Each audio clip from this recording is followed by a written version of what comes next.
ท่านสาธุชนผู้มีความสนใจในธรรมทั้งหลายการบรรยายปาฐกถาธรรมในครั้งนี้อาตมาจะได้กล่าวโดยหัวข้อว่าธรรมะในฐานะเครื่องมือแก้ปัญหาเศรษฐกิจการบรรยายทุกครั้ง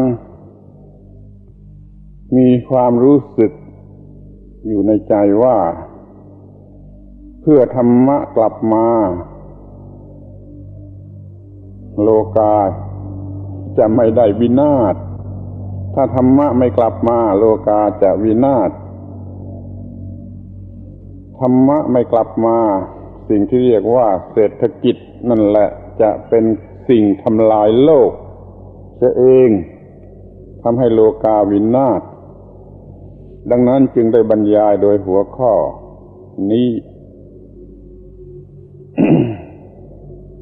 ปัญหาเศรษฐกิจนี่มันสัมพันธ์กันอยู่กับสันติภาพทั้งของเอกชนทั้งของชาติและของสังคมโลกทั้งมวลปัญหานี้ เกิดมาจากการขาดศีลธรรมของคนในโลกเรื่องเศรษฐกิจก็คือศีลธรรมชนิดหนึ่งแต่ต้องมองกันให้ลึก ถ้ามองไม่ลึกก็เห็นเป็นคนละเรื่อง ถ้ามองลึกแล้วจะเห็นว่าเศรษฐกิจก็คือศีลธรรมชนิดหนึ่งศีลธรรมนั้นเป็นการจัดให้มนุษย์อยู่กันเป็นผาสุกโดยไม่ต้องใช้อาชญาศีลธรรมนี่ก็เหมือนเศรษฐกิจนี่ก็เหมือนกันถ้าจัดโดยถูกต้องแล้วก็จะเป็นไปเพื่อมนุษย์อยู่กันเป็นผาสุกโดยไม่ต้องใช้อาชญาเราควรจะพิจารณาคำว่าเศรษฐกิจนี้ กันให้เป็นที่เข้าใจ คำว่าเศรษฐกิจนี้โดยตัวหนังสือหรือโดยคำพูดที่เรียกกันว่าโดยพยัญชนะในภาษาไทยนั่นหมายถึงการกระทำให้ดีที่สุดให้ประเสริฐที่สุดเพราะคำว่าเศรษฐะในภาษาบาลีก็ดีในภาษาสันสกฤตก็ดีนี่แปลว่าประเสริฐที่สุดเศรษฐกิจก็คือกิจที่ประเสริฐที่สุดในฐานะที่จะทำให้มนุษย์เป็นอยู่กันอย่างผาสุกนี่เรียกว่าโดยตัวหนังสือถ้าโดยธรรมะคือโดยอัตถะคือโดยเนื้อความแล้วคำว่าเศรษฐกิจหมายถึงการทำสิ่งที่ไม่มีค่าให้มีค่า หรือที่มีค่าน้อยให้มีค่ามากลองสังเกตดูพุทธศาสนาก็มีเนื้อตัวเป็นเศรษฐกิจเพราะว่าทำสิ่งที่ไม่มีค่าให้มีค่ามีค่าน้อยให้มีค่ามากหรือบางทีก็ไม่ต้องใช้เงินเลยตัวอย่างเช่นร่างกายเน่าที่ไม่มีค่าอะไรนี่ทำให้เป็นที่เกิดที่ตั้งอยู่ของความสุขในระดับที่เรียกว่านิพพาน หรือว่านิพพานนี่เป็นสิ่งที่ได้มาโดยไม่ต้องใช้เงินหรือเรียกกันว่าให้เปล่านี่มันเป็นเศรษฐกิจสักเท่าไรขอให้ลองคิดดู เศรษฐกิจเป็นศีลธรรมถ้าพลเมืองมีศีลธรรมก็อยู่กันเป็นผาสุกถ้าพลเมืองทุกคนไม่มีศีลธรรมแล้วไม่มีรัฐบาลไหนจะปกครองให้มีสันติสุขได้ต่อให้10รัฐบาลก็ปกครองพลเมืองให้มีความสงบสุขไม่ได้ แต่ถ้ามีศีลธรรมแล้วไม่ต้องมีสักรัฐบาลเดียวก็ยังได้ก็อยู่กันเป็นสันติสุขเนี่ยโดยอัตถะหรือความหมายของคำว่าเศรษฐกิจมันสูงสุดอย่างนี้คือทำสิ่งที่ไม่มีค่าให้มีค่าที่มีค่าน้อยให้กลายเป็นสิ่งที่มีค่ามากทีนี้ถ้าดูกันโดยผลหรือโดยอานิสงส์ของสิ่งนี้ก็คือสิ่งที่เราหวังที่จะมีหรือจะใช้กันให้ดีที่สุดเพื่อสันติภาพของมนุษย์ นี่คือผลของสิ่งที่เรียกว่าเศรษฐกิจถ้าเราสามารถกระทำได้ตรงตามความหมายอันสูงสุดของคำนี้แต่ทีนี้ที่มันมีอยู่จริงที่ประยุกต์กันอยู่จริงนั่นมนุษย์ในโลกกำลังเอาสิ่งที่เรียกว่าเศรษฐกิจมาใช้เพื่อเอาเปรียบกันเพื่อทำลายกันเอาใช้เศรษฐกิจเป็นเครื่องมือกันในลักษณะอย่างนี้มันไม่ตรงตามความหมายของคำว่าเศรษฐกิจเลยมันก็เกิดมีปัญหาขึ้นมาทีนี้เราจะเอาอะไรมาแก้ปัญหาอย่างที่อาตมาขอเสนอว่าธรรมะในฐานะเครื่องมือแก้ปัญหาเศรษฐกิจดังนั้นเราควรจะรู้จักสิ่งที่เรียกว่าธรรมะหรือธรรมะนี่ให้เป็นที่เข้าใจอย่างแจ่มแจ้งกันเสียอีกสักเรื่องหนึ่งธรรมหรือธรรมะมีหลายความหมายเป็นตัวธรรมชาติก็ได้เป็นตัวกฎของธรรมชาติก็ได้เป็นหน้าที่ตามกฎของธรรมชาติก็ได้เป็นผลนั้นเกิดมาจากหน้าที่นั่นก็ได้นี่คือธรรมะทั้งนั้นธรรมะไหนจะสร้างเศรษฐกิจให้ดีหรือแก้ปัญหาทางเศรษฐกิจได้ก็ควรจะได้พิจารณาธรรมะ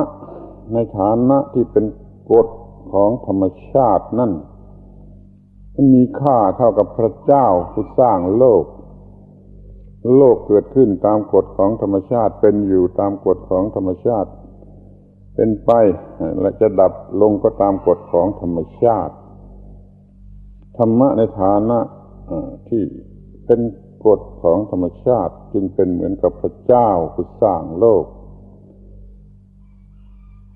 เราอาจจะพูดได้ว่าพระเจ้าสร้างทุกสิ่งขึ้นมาในโลกนี้จากความไม่มีอะไร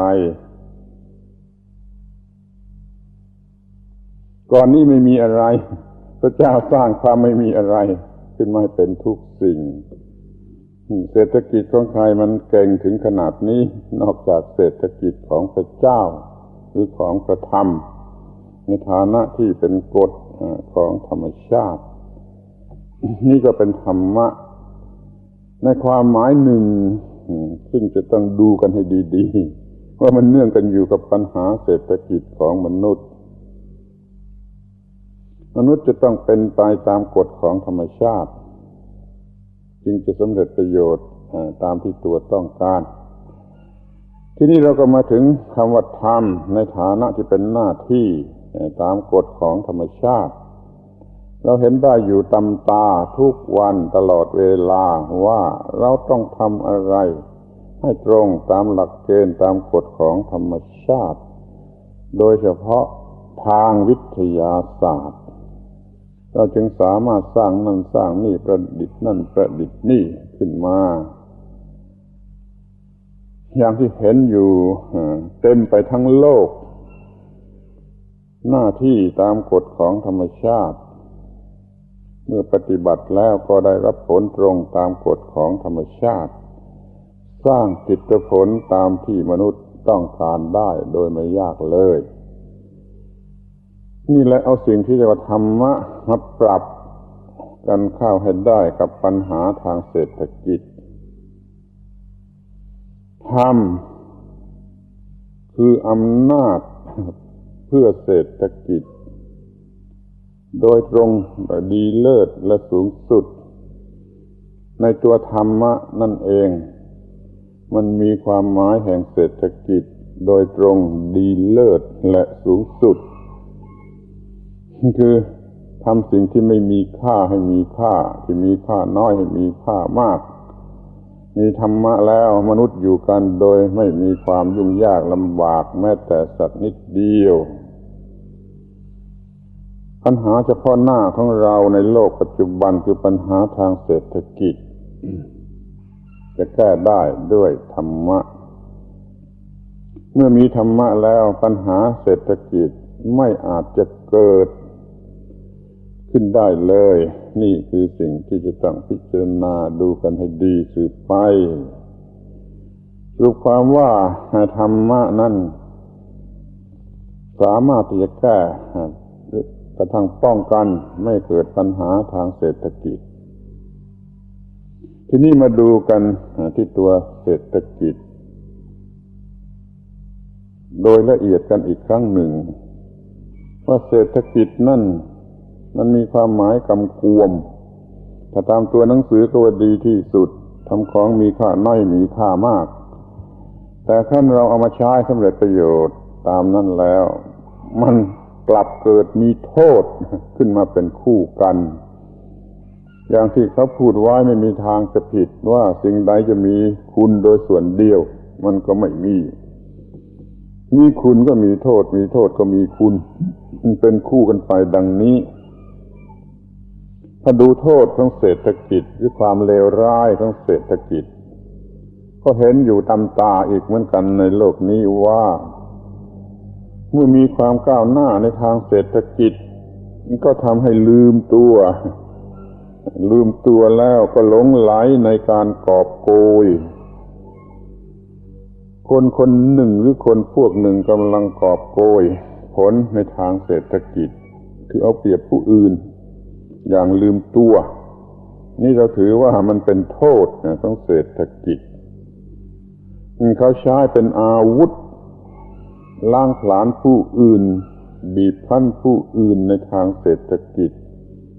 ทำลายโลกทำลายเพื่อนร่วมโลกโดยอาศัยเครื่องมือคือเศรษฐกิจนี่คือโทษของมันทำไมไม่มองดูกันบ้าง ความก้าวหน้าทางเศรษฐกิจทำให้มนุษย์เป็นอยู่ด้วยความเกินโดยไม่รู้สึกตัวคนที่หาได้มากผลิตได้มากสร้างได้มากมันก็หลงระเริงในความสุขสนุกสนานจนเป็นอยู่อย่างที่เรียกว่ามีความเกินกินอยู่ก็เกินนุ่งห่มก็เกินใช้สอยก็เกินเยียวยารักษาโรคก็เกินมีสิ่งประหลาดประโลมใจก็เป็นไปในทางเกิน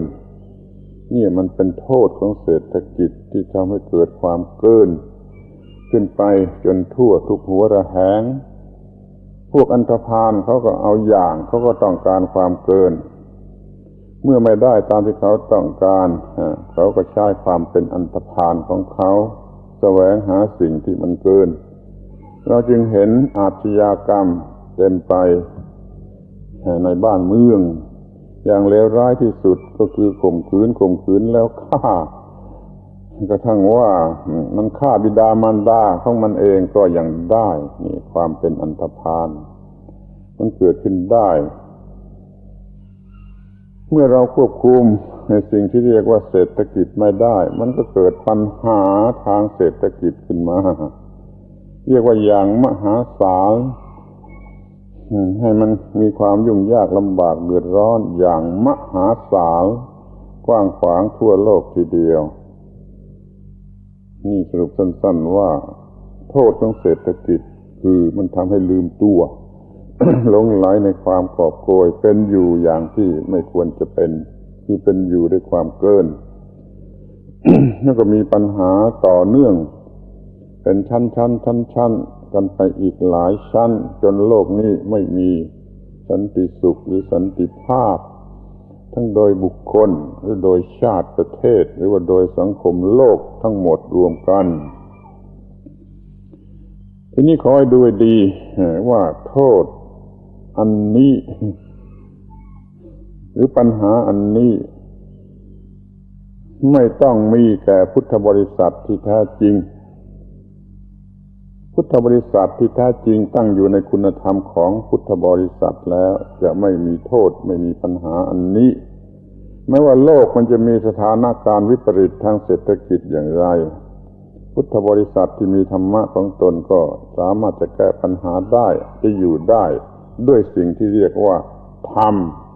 นั่นเองยกตัวอย่างด้วยเรื่องในพระไตรปิฎกเล่มหนึ่งเล่มแรกหน้าแรกเนี่ยพระผู้มีพระภาคเจ้าจำพรรษาณที่แห่งหนึ่งผู้ทูลให้จำพรรษาลืมไปว่าได้ทูลนิมนต์ให้จำพรรษาไม่ได้เอาใจใส่อะไรเป็นเวลาข้าวยากหมากแพงไม่มีอาหารบิณฑบาตพระพุทธเจ้าและสาวกสงฆ์มีชีวิตอยู่ด้วยพ่อค้าแบ่งข้าวตากเลี้ยงม้าถวายองค์ละฝ่ายมือไปทำให้ชุ่มด้วยน้ำแล้วก็ฉันไม่มีแกงไม่มีกับทรงอยู่ได้จนตลอดพรรษาไม่จะมีสาวกบางองค์ขอให้เสด็จหลีกไปจากที่นี่ก็ไม่ทรงยอมเพราะว่าทรงมีความเข้มแข็งมั่นคงไม่เห็นว่าเรื่องชนิดนี้เป็นปัญหาดูเถิดพระศาสดาของเราอยู่เหนือปัญหาเศรษฐกิจถึงขนาดนี้ถ้าเป็นพระสมัยนี้คงแช่งด่าคนนิมนต์เป็นอันมากที่นิมนต์ให้อยู่จำพรรษาแล้วไม่ได้เอาใจใส่อะไรเลยหลักเศรษฐกิจของพระองค์คำนวณดูได้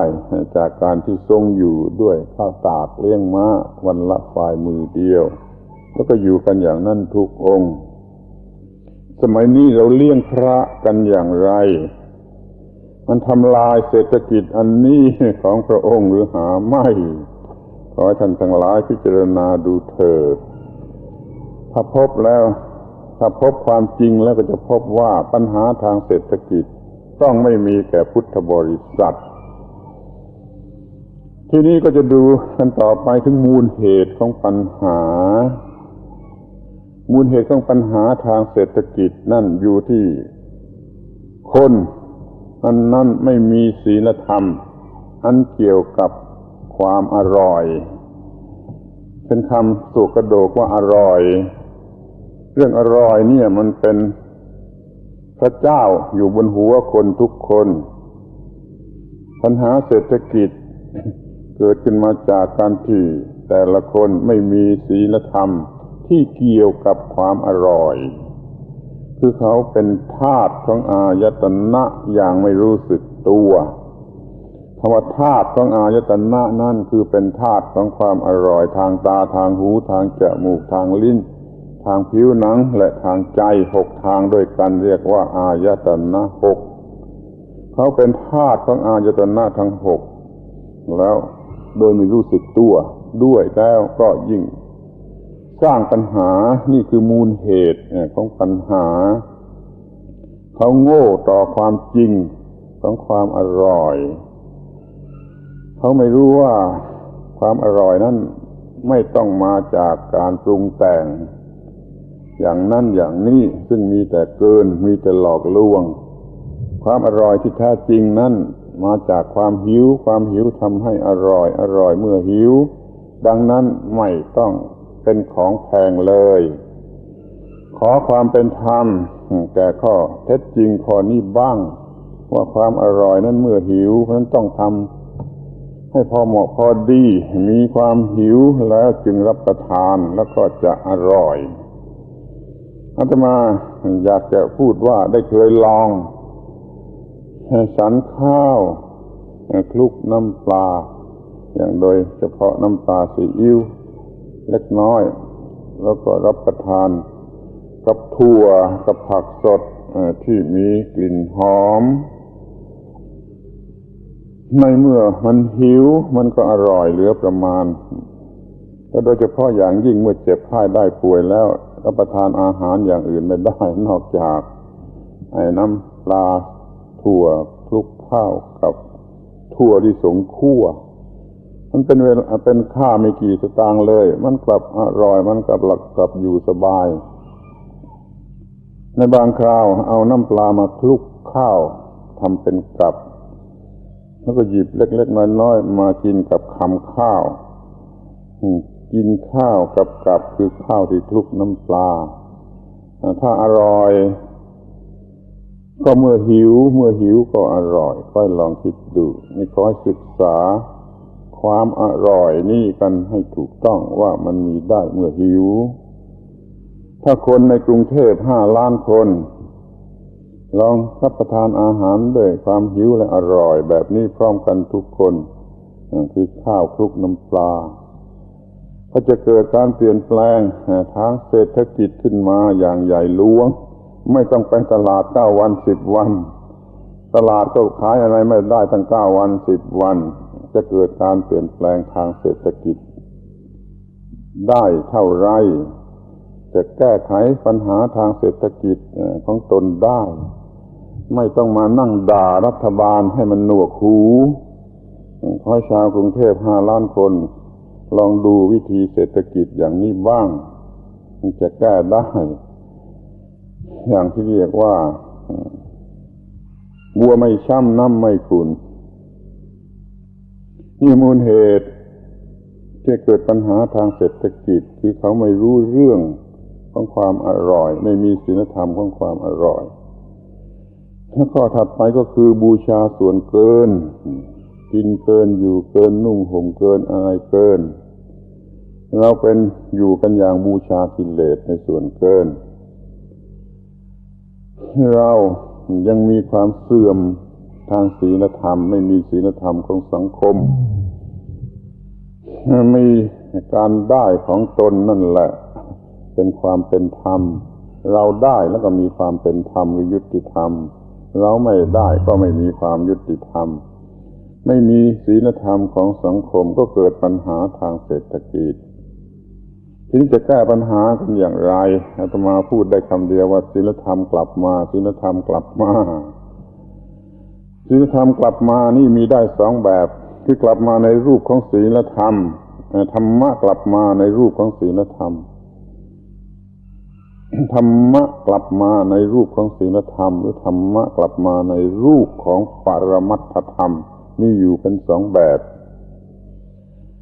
ธรรมะกลับมาในรูปของศีลธรรมก็ไม่มีความผิดพลาดในเรื่องของความอร่อยแก้ปัญหาเศรษฐกิจได้ทั้งของสังคมหรือของโลกแล้วดำเนินกิจกรรมที่ต้องการศีลธรรมเช่นสหกรณ์ได้เดี๋ยวนี้ตั้งสหกรณ์ไม่ได้มันมีคนไม่มีศีลธรรมมันมีแต่สหโกงหรือว่าถ้ามีศีลธรรมแล้วไม่กินเกินไม่ใช้เกินไม่อยู่เกินแล้วประเทศก็ไม่ต้องเสียดุลการค้าที่เสียอยู่อย่างมากมายมีศีลธรรมในผู้ผลิตในผู้ซื้อในผู้ขายในคนกลางและผู้ส่งออกนี่ขอคิดดูว่ามีศีลธรรมแล้วมันจะมีความถูกต้องในผู้ผลิตผู้ซื้อผู้ขายคนกลางและส่งออกเรื่องวุ่นวายในเรื่องของแพงมันก็ไม่มีสามารถจะผลิตสินค้าราคาถูกส่งขายต่างประเทศเรามาเคยคุยกับผู้ขายแท่นพิมพ์ว่าทำไมคุณขายแท่นพิมพ์จากฮ่องกงของคุณถูกกว่าแท่นพิมพ์ของฝรั่งมากนักเมื่อคุณอ้างว่ามันมีคุณค่าคุณประโยชน์เท่ากันจีนคนนั้นก็บอกว่าพวกฝรั่งมันนอนเตียงมันกินหมูกินไก่พวกเรานอนกับพื้นกินหัวผักกาดนั้นเราก็ผลิตแท่นพิมพ์เหมือนฝรั่งได้ในราคาที่ต่างกันมากเนี่ยคิดดูเถอะว่าเรื่องศีลธรรมในการกินนี่จะช่วยเศรษฐกิจของชาติได้อย่างไรพระพุทธเจ้าคงไม่ทรงประสงค์ให้เราทำอะไรที่ทำลายเศรษฐกิจการสร้างโบสถ์วิหารสวยๆที่ไม่เคยมีในครั้งพุทธกาลนี่ทำลายเศรษฐกิจหรือไม่คิดดู เลี้ยงพระเลี้ยงเจ้าแบบกินกันอย่างในเมืองสวรรค์นั่นมันทำลายเศรษฐกิจหรือไม่ขอให้คิดดูถ้าธรรมะกลับมาในรูปของศีลธรรมจะแก้ปัญหาทางเศรษฐกิจได้อย่างไรนี่ข้อหนึ่งที่ถ้าธรรมะกลับมาในรูปของปรมัตถธรรมทุกคนมีธรรมะชั้นสูงอยู่ในจิตใจคนเหล่านั้นก็จะมีจิตใจชนิดที่เศรษฐกิจทำอะไรไม่ได้รู้จักปรับปรุงในทางจิตใจไม่ให้ความทุกข์เกิดขึ้นเลยไม่ว่าโลกนี้จะเปลี่ยนแปลงไปอย่างไรจิตใจยังคงเป็นปกติมีความสุขเพราะแม้แต่ความตายก็ไม่มีความหมายความเกิดแก่เจ็บตายไม่มีความหมายแก่ผู้มีธรรมะคือไม่มาขู่มาทรมานบุคคลผู้มีธรรมะเขาจะพอใจในชีวิตที่มีธรรมะแม้ทำงานอาบเหงื่อกลางน้ำอยู่กลางทุ่งนาเขาก็ยังมีความสุขเพราะการปรับปรุงจิตใจอย่างถูกต้องมีธรรมะชนิดปรมัตถธรรมอยู่ในจิตใจถ้าสูงขึ้นไปก็จะได้บรรลุมรรคผลนิพพานมีความสุขประเภทสูงสุดถึงแม้ไม่เป็นพระอรหันต์จะเป็นเพียงโสดาบันสกิทาคามีอนาคามีก็เป็นสังคมโลกที่มีความสงบสุขอย่างยิ่งนี่เราเรียกว่าเศรษฐกิจทางวิญญาณของมนุษย์ในโลกเศรษฐกิจทางวัตถุนั่นก็เห็นกันอยู่รู้กันอยู่ก็ต้องแก้ด้วยธรรมะคือมีธรรมะกลับมาในรูปของศีลธรรมดังที่กล่าวแล้วธรรมะกลับมาในรูปของปรมัตถธรรมเป็นเศรษฐกิจในทางวิญญาณที่ทำจิตใจให้หมดปัญหาทางเศรษฐกิจอยู่ในโลกนี้ได้แม้ว่าสถานการณ์จะเปลี่ยนแปลงไปอย่างไรไม่มีความทุกข์แม้กระทั่งว่าจะต้องรับประทานอาหารด้วยข้าวตากเลี้ยงม้าฝ่ายมือเดียวแช่น้ำพอชุ่มไม่ต้องมีแกงมีกับอย่างนี้ก็ยังอยู่ได้และเป็นสุขยังยิ้มแย้มแจ่มใสและเป็นสุขและไม่ทำอะไรให้นอกรีดนอกรอยของธรรมะ